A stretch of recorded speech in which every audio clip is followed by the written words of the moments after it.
Kalau adik kakak tengok steering sengit macam ni, jangan terus pergi ke kedai tayar untuk buat alignment. Hai, Assalamualaikum. Kalau adik kakak tengok steering sengit macam ni, jangan terus pergi ke kedai tayar untuk buat alignment. Mungkin bukan sebab faktor alignment tu hak lari, tapi sebab sebenarnya mungkin tayar sebelah tu kurang angin menyebabkan steering jadi sengit sebelah. Jadi bawa dulu untuk cek angin tayar tu. So anda boleh jimat pada terus pergi buat alignment tu.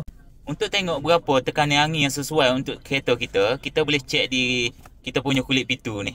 Di kulit pitu tu dia ada stiker, dia akan tunjuk berapa tekanan angin yang sesuai untuk setiap kereta dia. Kenapa kita perlu ikut tekanan angin yang sesuai untuk kereta kita? Kita nak elakkan satu, kalau angin tu kurang, kita nak elakkan minyak tu jadi parut. Sebab dia menggunakan lebih tenaga untuk bawa kereta kita. Ataupun angin tu terlebih, kereta kita pun tak sedap juga. Dia akan jadi melambung. Terlebih melambung, tak sedap juga. Itu kena refer berapa tekanan angin yang sesuai untuk setiap kereta. Kecuali kereta anda tukar sport ring.